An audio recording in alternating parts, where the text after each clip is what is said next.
Jay here, welcome to EonsOfBattle. This is my Necron collection, my horde. It's hard to believe this is more than my Space Marines, but this is a heck of a lot of miniatures. In fact, I have contabulated the points, minus the forge roll because I couldn't find them, but this is conservatively 5,000 points of Warhammer 40,000, and this is my first ever Warhammer army. When I was a little boy, my cousin actually played Warhammer Fantasy Battles, and he had a Tomb King's army. And when I would go to his house, I would look at his army, and he actually let me borrow the Warhammer 40,000 6th edition rulebook. And I remember poring over that sucker, reading it and rereading it and rereading it, looking at the miniatures on the Games Workshop web store.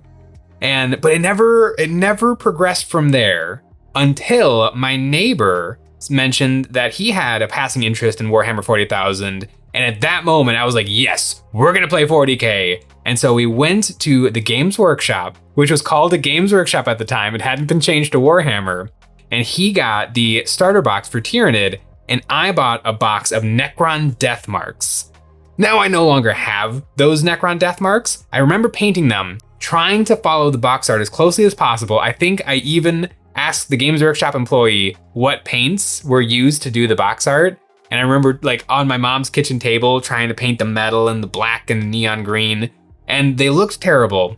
I eventually repainted them to be my white and blue scheme, and then eventually I just ripped them apart, and I think I turned them into Immortals because that kit builds Death Marks and Immortals. And so they're mixed in my first ever Warhammer miniatures. I'm pretty sure are mixed into my two 10-man squads of Necron Immortals. I love Necron Immortals. These guys are so awesome. And I just love Necrons in general. When I got my hands on the 5th edition Necron Codex, that was my jam.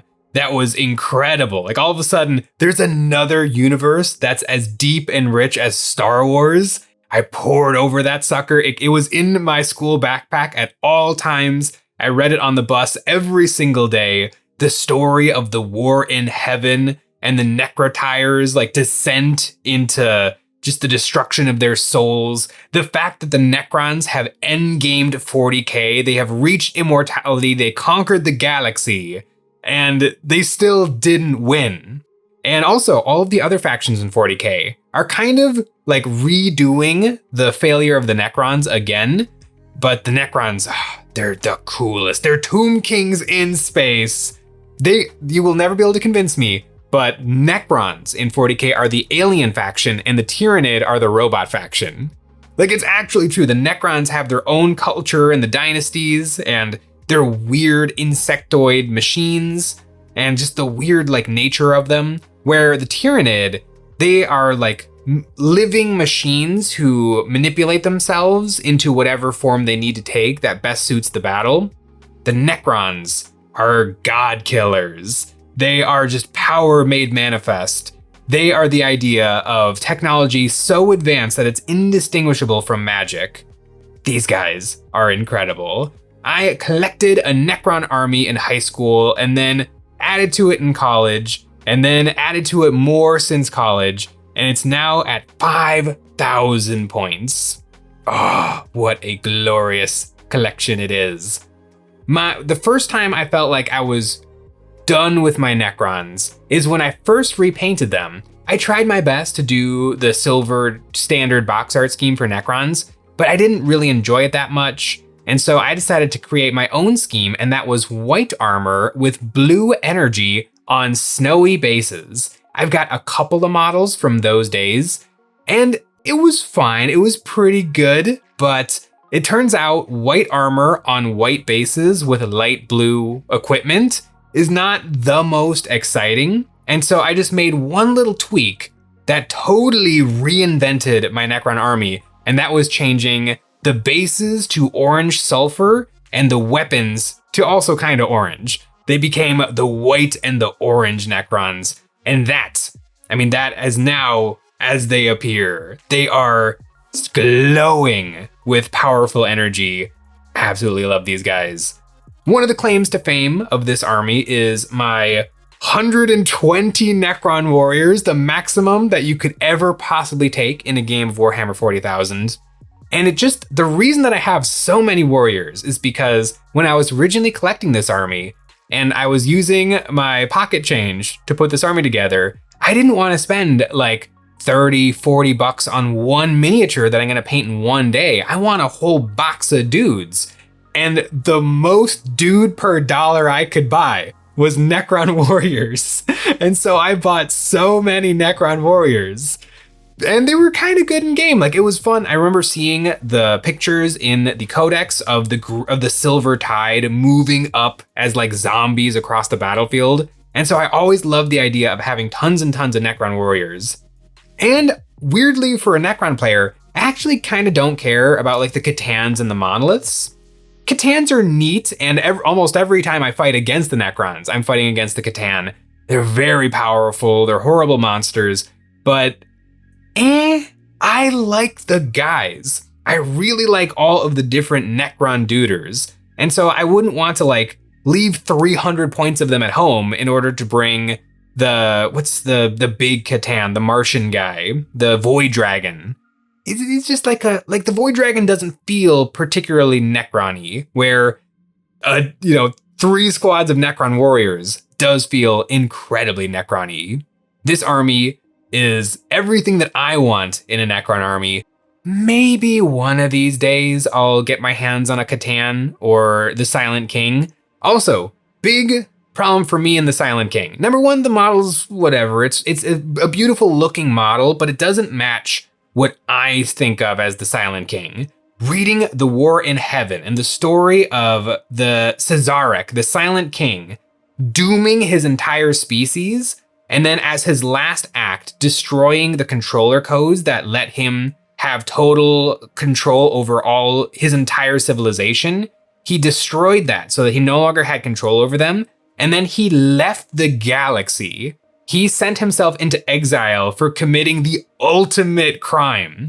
Like, he was truly defeated, mind, body, and the loss of a soul. He was down and out. And it just feels so incredibly lame that he saw the Tyrannid and then came back. Like, it doesn't matter. Like, why would he come back? I get it that Games Workshop really wanted a Necron Primarch, but there's other options for Necron Primarchs. I mean, Imhotep the Stormlord is an ungodly powerful guy, and so just make him the Silent King. Have him on the giant throne with the 2 little towers.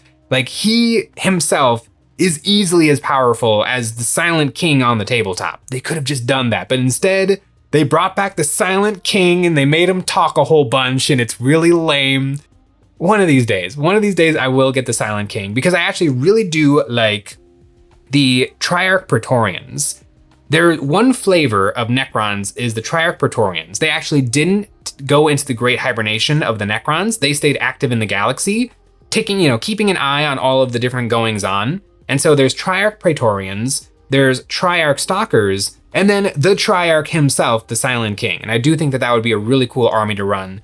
And so I would like to get that mini just so that I could play that on the tabletop. Also, I just really like the Triarch Praetorians. I bought 2 boxes of Triarch Praetorians that I was going to put them together as Lichguard, because Lichguard and Triarch Praetorians are built out of the same box.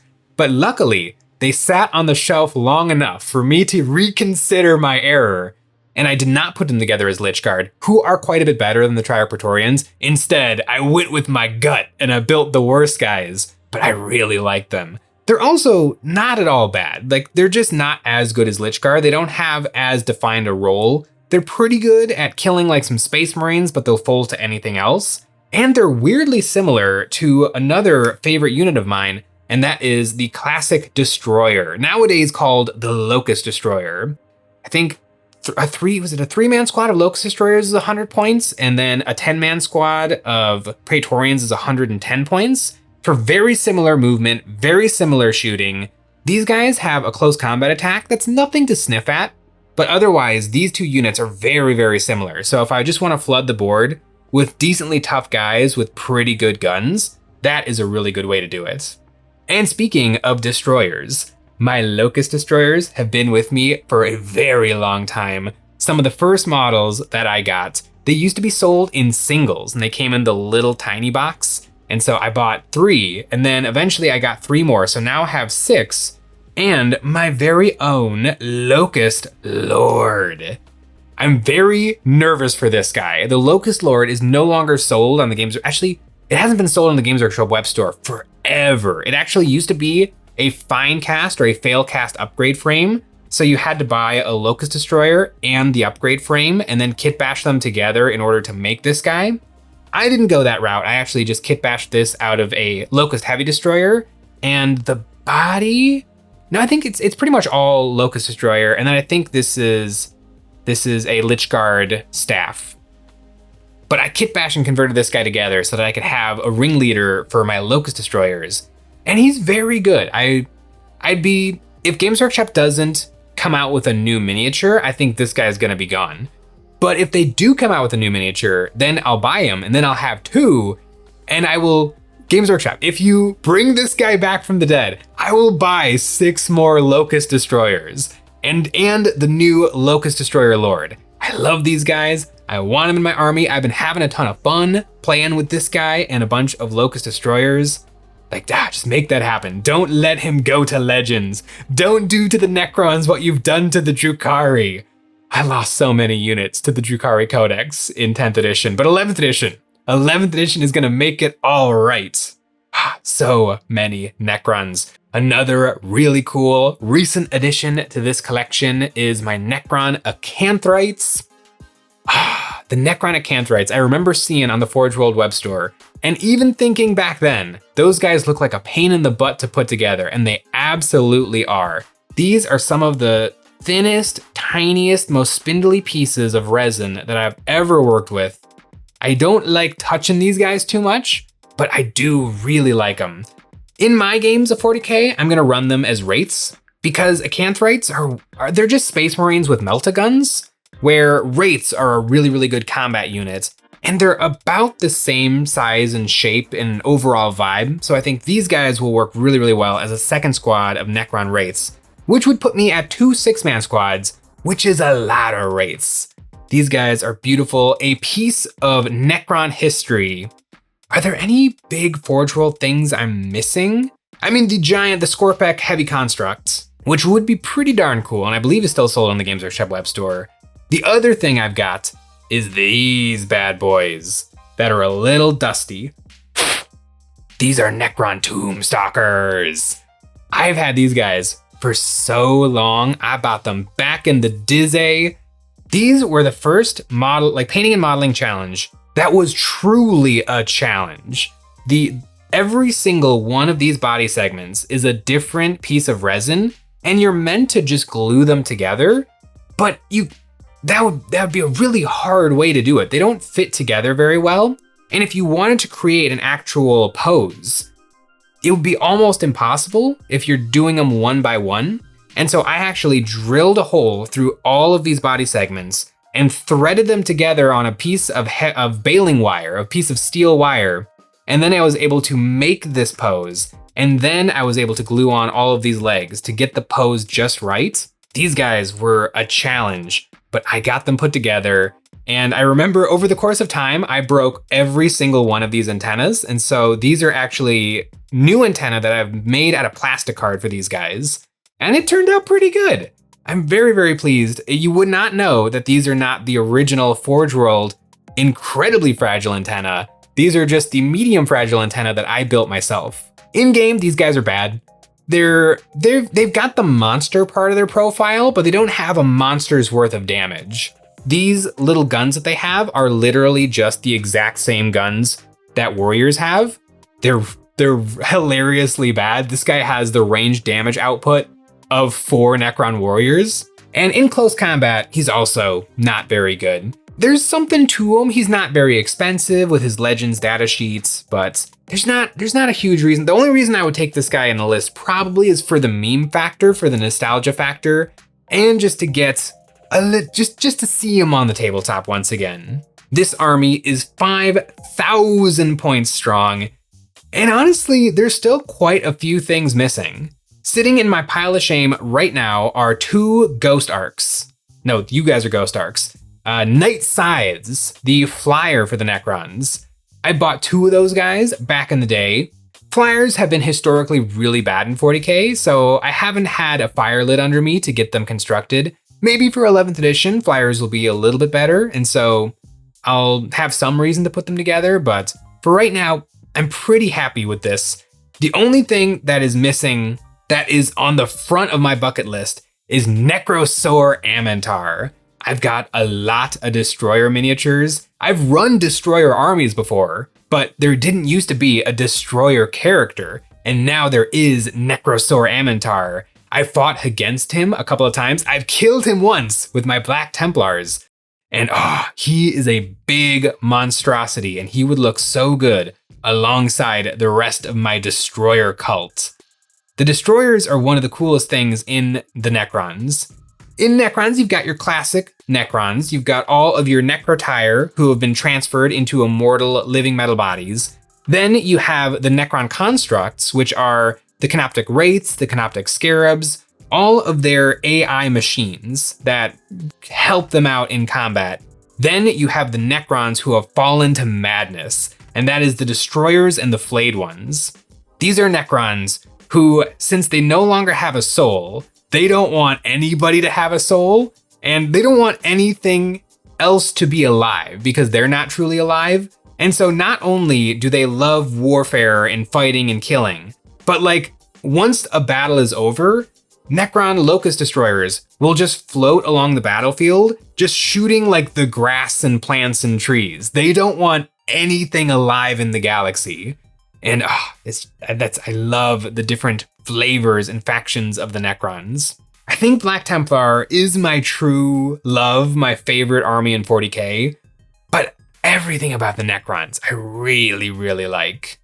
They've been so different over the years of playing these guys. Reanimation protocols have meant different things over the years. Nowadays, it's just at the stop of every turn, you roll a D3 or a D6 sometimes, and you get that many wounds back on your squad.